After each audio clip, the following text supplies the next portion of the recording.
All right, everyone, welcome to Leveraging the Drift Conversation Cloud. I'll give you guys a quick agenda here.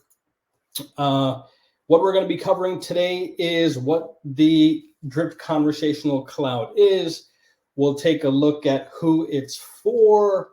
We'll also take a look at some additional use cases and how we can leverage it itself, right? So my name is Rohit Karwala. I'm one of the strategic solutions consultants here at Drift.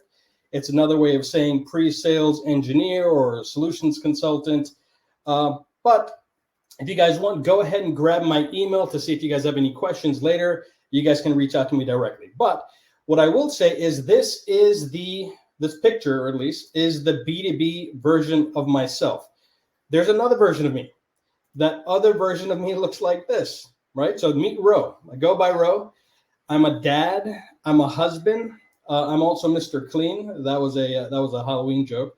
But I'm an employee, right? What I want to get across here is that I'm a consumer with expectations. And I want to share a little bit more about me. And I promise that it's going to make sense in a minute. You guys will be able to tie it together.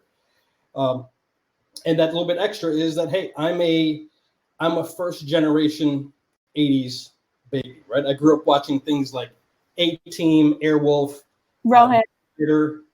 Sorry, Alf. I just wanted to jump in here. I think you need to share your screen still. Oh. I appreciate that.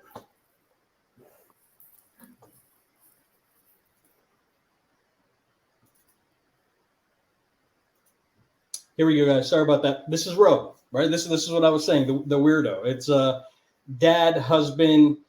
I've got kids. I'm a consumer is where I really wanted to go. Again, Ro Karwala, strategic solutions consultant with Drift itself. And where I wanted to take this conversation was really saying that, hey, I'm a consumer just like everyone else, but I'm also a B2B buyer, right? B2B and B2C.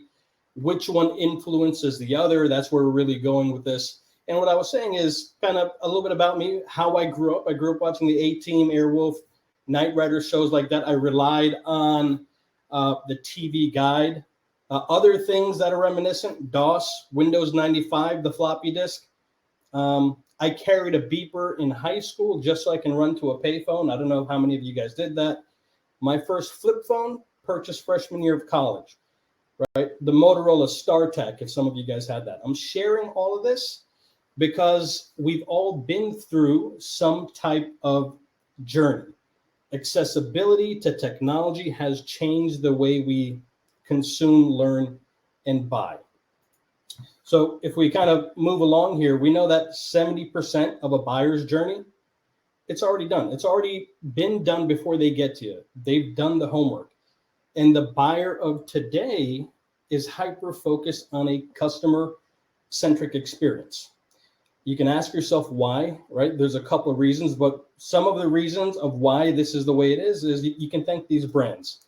We've got Netflix, Amazon, and Apple. And there's others for sure, right? But these are, everyone should know, or you may know someone that's fully entrenched in the trifecta here. But if we think about this for a second, 214 million subscribers as of 2021 on Netflix, 200 million subscribers on Amazon as of 2020, and Apple has over 1 billion iPhone users. That's just the iPhone. That's not all the other products. 65% of those iPhone users are in the US. So when we think about these three logos, they've changed the way we purchase, right? Open the app, thousands of options, content specific to your interests. It's tailored, it's instant, it's real time. They made it easy. They removed the friction in how you guys consume, purchase, and get information, right? The consumers of these logos are the same people that may be buying your product.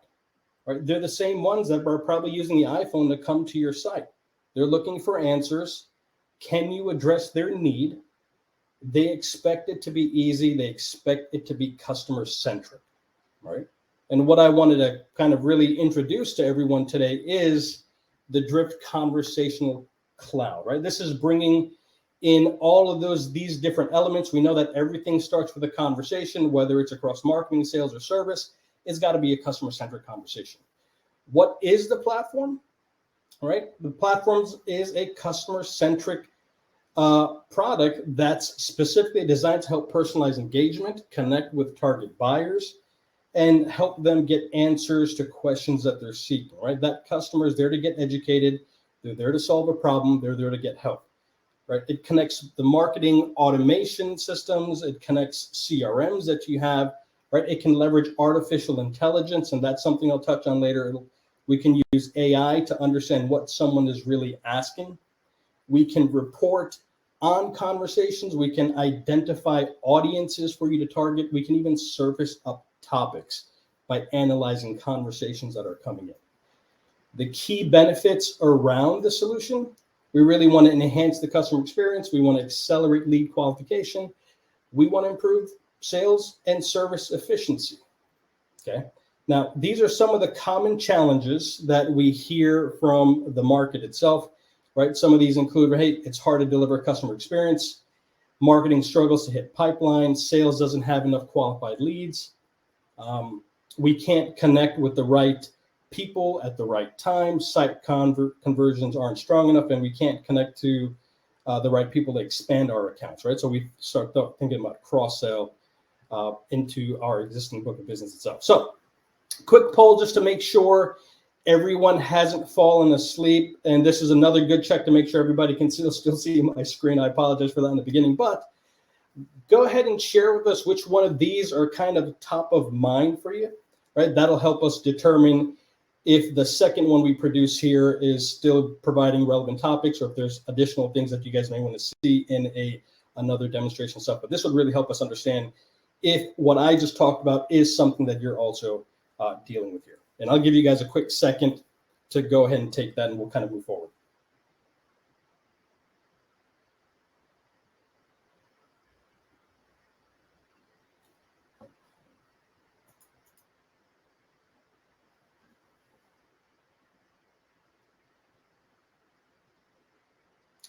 D, if you can just let me know we look good to move forward, that'd be great.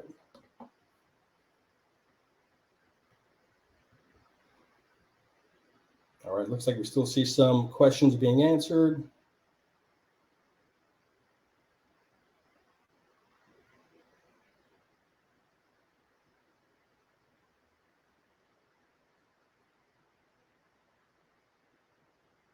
All right. Looks like we'll go ahead and move forward here. D, is that okay?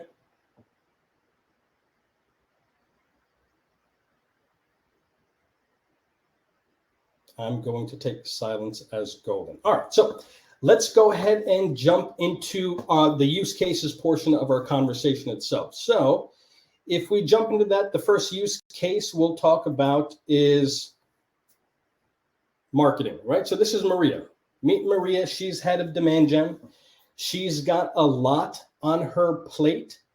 She knows how many people visit her site for different reasons, right? All different types of personas, different stages in the buying journey. Some are qualified, some are not to talk to sales. Some are existing customers. Some of the prospects are already ready to buy. Some of them just want to do research. They're not ready, right? She also understands that it's good practice for her to create a personalized buying experience for each one of them if she can, but it's hard, okay? It's hard to address each one of them, and it's hard to pass all of that context to sales without having a system that brings marketing and sales together, okay? So if we kind of jump into her day in the life, her day in the life could look something like this, right? She's looking at tools like Google Ads. She's managing all of her ad campaigns. She may be looking at a marketing automation system, and she's building out every buyer journey within her tool set itself. She's also leveraging things like LinkedIn. She's using LinkedIn to target specific roles in specific industries with specific ads. She's done her homework, right? What companies to go after, what roles to go after, what ad to target them with. And it works, right? She creates an ad. Here's Victor Allen on LinkedIn. He's from Adobe, and Adobe's a target account. Target buyer clicks on the ad, and this target buyer is going to land on the page that Maria wants him to land on. Now, the old way, when Victor clicks on this link, drops him off to a landing page, And then what we're saying is, hey, it's on you to hopefully find the rest of the way there, right? To find out if our brand can help you, right? To talk to sales, to get a support question answered. What we're saying here is follow through matters, right? Experience falls apart without it. The drift way looks like this. So Victor lands on the site, and what we're doing here is we're calling Victor out by name. We're personalizing that experience to build trust. We're acknowledging where he came from, right? And we're reinforcing the value prop that he originally clicked on to get him there. Way different than asking Victor to figure it out by himself, right? We're carrying them from the ad they clicked on all the way through the rest of the experience on the site, right? And what we're aiming to result in is a higher return on ad spend, more engagement with your brand, more conversions, ultimately. Okay. Now, next use case, right? I want to talk about our SDR. Meet Jordan. Jordan is a sales development rep, right? How's this work for him? Today's SDRs are they're like mini marketers, right? They're using every channel possible. They're using social, they're using email, they're cold calling. When they reach out to somebody, they've got to be relevant. That conversation has to be tuned to the right frequency, okay? He also has to be in the right place at the right time. When people say, hey, they want something or they express intent itself, he needs to understand context of how marketing got that customer to where they are today on the site, right? Or in any engaged conversation. He needs to prioritize the hundreds of accounts he's responsible for, okay? So let's jump into a day in the life of Jordan here. Jordan may be kind of going about his day. He's actually in outreach right now. He's taking a look at sequences. He's checking sequences so he can put folks into it. He's sending out emails. He's doing his day-to-day task, right? He's doing his work and he gets notified up at the top right-hand corner, okay? Tim Smith from Adobe is on his site. Great, okay? He actually enrolled Tim in an outreach sequence yesterday. Looks like Tim didn't respond to the email, but he did click on the link in the email that landed Tim on the site. Drift was able to recognize it. So I want to just so everyone understands what's happening here is Adobe's a target account, right? This notification is meant to serve as a, hey, stop what you're doing, pay attention. An account that you're interested in is here. Here's a window of opportunity. Okay, so even though Tim didn't respond to the email, he did see enough value to click onto the link to get him to the site itself. Jordan is now proactively able to hop into a conversation with Tim. Okay, so what we just did here is what we created a second opportunity for this conversion.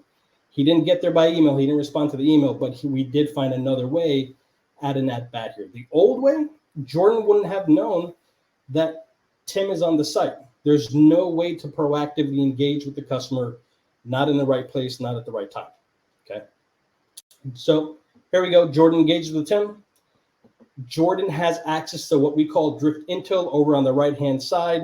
This is things like contact level data. He can have access to account level data. We can integrate to Salesforce. We're also providing firmographic data, right? We've got reverse IP partnerships that allows them to get firmographic information on the size of the company, where they're located, things like that. Ultimately, through all of this information that we're putting in front of him, Jordan engages with Tim, and he finds out that Tim's not in the market, right? He's just doing research, not ready to talk to sales, and that's fine. Okay, things like that are going to happen.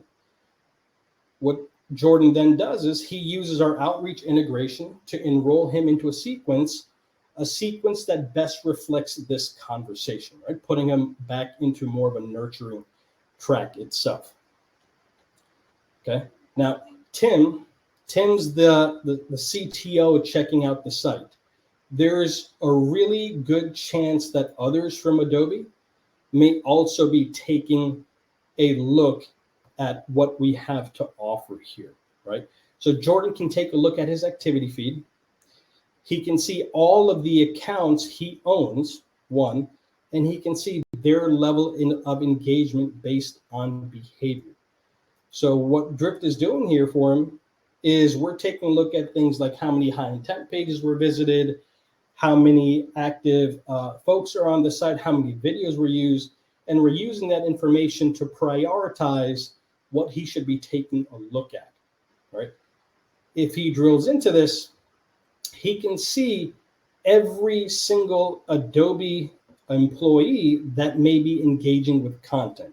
What's interesting here is that Victor Allen, head of digital innovation, wasn't on Jordan's call list. He didn't reach out to him at all, which means marketing must have gotten to Victor another way, maybe through some other type of social campaign. And now we can see and we can take a look at this information and we can understand what it is that Victor's consuming. It's all great context for Jordan. Hey, Jordan drills a little bit deeper into the context.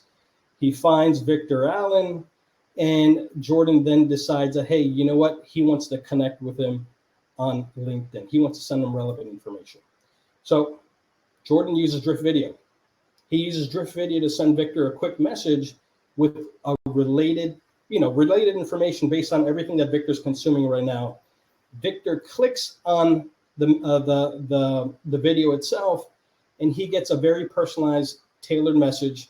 He also, Jordan at this point also gets Victor also gets to ask Jordan any other questions he wants, right? So what we're doing here on the right-hand side, here's another opportunity for Victor to say, hey, a great video. I have one more question. It's an opportunity for Jordan to respond back, right? We've effectively created another bat at conversion by sending over a video like this, okay? When Victor clicks on this notification, if he's at his desk or if he's not at his computer, there's also a mobile app, right? But now that he's back, when Victor clicks on that link, here's another notification to Jordan saying, hey, Victor's viewing your video. He then clicks into this. This is, again, Jordan's view of being able to hop into this conversation, right? This is the way he kind of finally lands a discovery conversation, finally gets traction into the account itself, right? So this is all tools that are available to Jordan, our SDR, to make sure he can kind of leverage the conversational platform itself to get a meeting booked like this and the notification he needs so he can stay on track of all the opportunities and all the contacts that are in front of him itself. Okay. Who else is Drift for? This is Sarah. Okay. Sarah is our account executive. Deals like Adobe are complicated. Deals like Adobe have 7 to 9 people involved in purchases, right? She may only have communicated with one of them.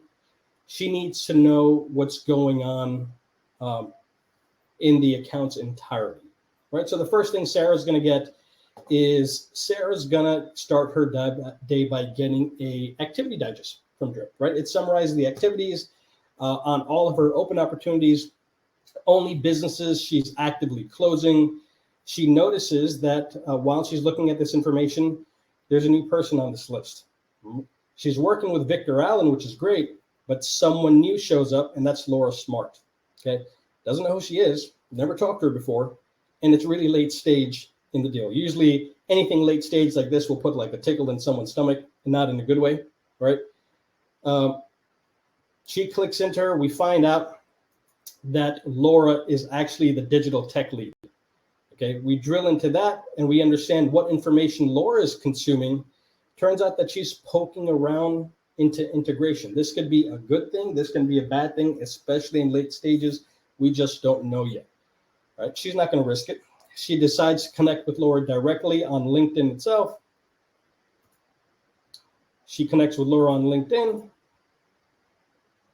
Okay. And she creates from here, she's going to go and create a Drift video herself. She creates a Drift video with information on integration, and she sends it over. The reason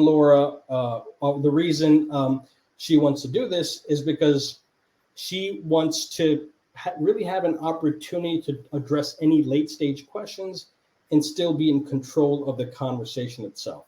Okay. So far up to now, we just showed how Drift is connecting the marketing team to the SDR team, the SDR team to the AE team, right? All to get this 360 view of what is happening on this account. right? Marketing and sales efforts all in one platform to deliver a great customer experience. That is the Conversational Cloud, right? So from here, we can jump into some of the additional use cases of our platform itself. First one is being able to use conversational AI to deflect non-revenue generating conversations, right? So think of all of your commonly asked questions. We can build them right into our artificial intelligence and then only forward conversations that are ready for sales, right? This way they're not engaging in conversations where they can probably get their questions answered by doing a little bit more homework. Now we can use the AI and the chatbot here to surface up those commonly asked questions. Another use case is the ability to provide self-service options, right? We can use this to create links like this when someone has a question, direct them to a specific resource on your site. And if the resource still doesn't help, we can even generate a Salesforce case right from within the tool set itself. Another really, really cool thing about what we're doing here at Drift is we can use AI to recognize topics, right? Learn what is top of mind to your customers. What keeps coming up over and over again? How many times is it coming up? This way you can go back and maybe adjust our conversation, adjust what type of information we're putting up on the site, adjust what type of resource we're giving back to them because it keeps coming up in questions. Okay. Another new add is the ability to boost CSAT. Right? CSAT, CX is everywhere right now. When a customer gets information quickly, it improves customer satisfaction. Right? Drift can also ask customer satisfaction at the end of every conversation. And once we do that, you've got the system itself being able to track CSAT scores within the platform itself. And the last thing I'll kind of show you here is our latest add, and this is what we call Deal Room. Okay, Drift has designed a digital space where you can track past communications. You can come in here and track action items. You can add additional resources to make sure the conversation you want for sales is moving in the direction that you want. A question that always comes up is, hey, what does Drift's Conversational Cloud integrate with? Okay, we have over 60 different integrations. These are some of the most common ones that are available. Salesforce, if we've got Pardot as a marketing automation platform, Marketo, HubSpot, 6sense is one of our reverse IP partners, Outreach, SalesLoft, Eloqua, right? There's so many more.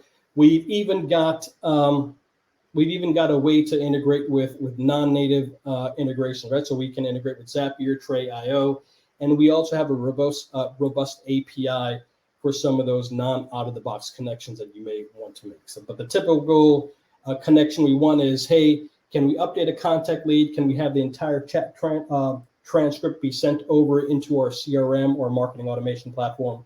Any scheduled meeting we book, can we have that information flow over? Yes, we can. Okay. The other question that we always just ask is, hey, how much of a lift is this for our team? Right?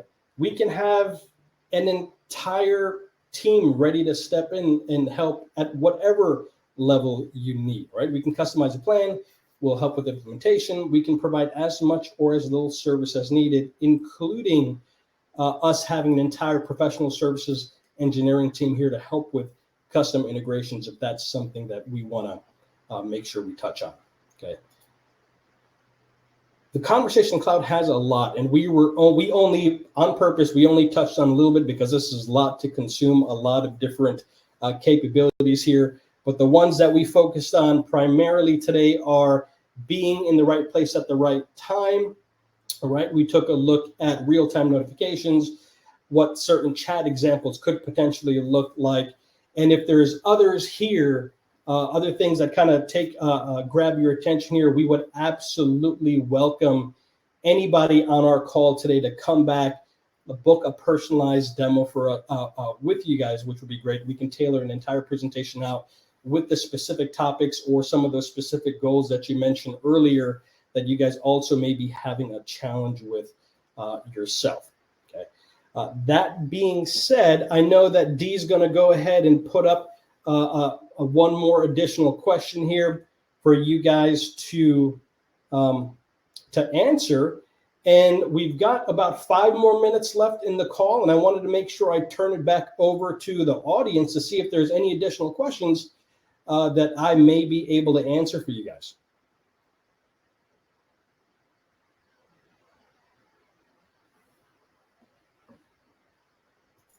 Yep.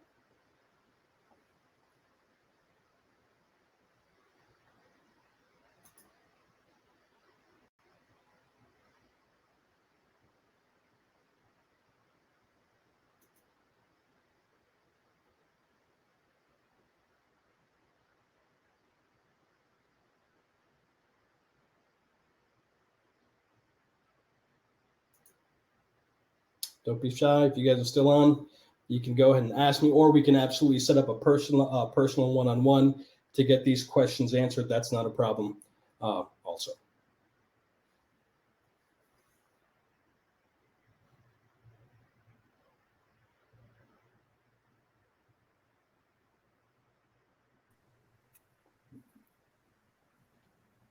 Rohit, I do see a question in the public chat tab. Can you see that? A question from Nolan. I do not.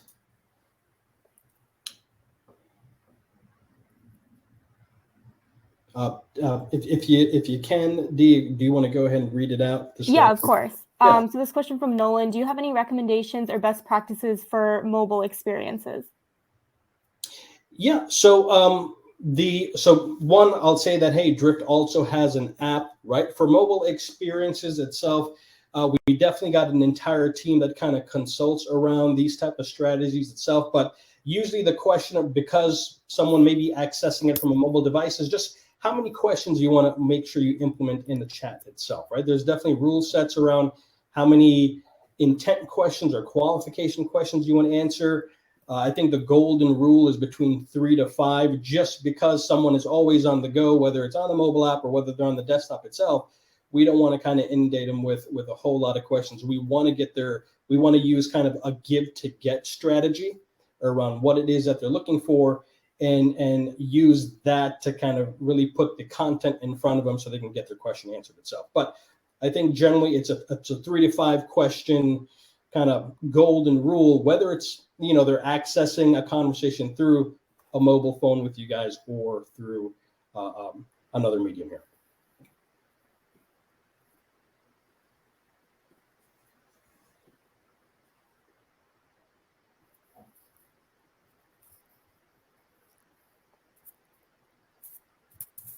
Ryan, absolutely. Very, very happy to get that going for you. Not a problem.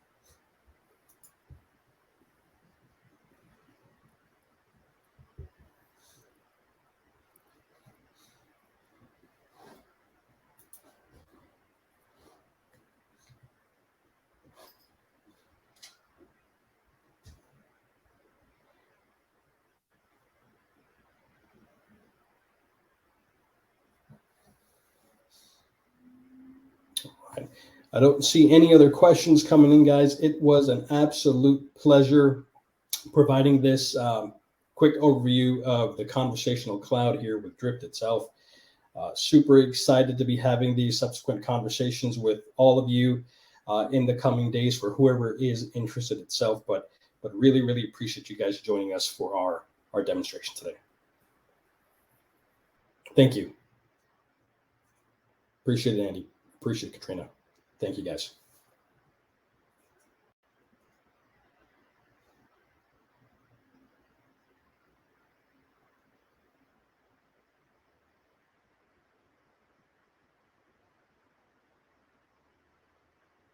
Thanks, Kelly.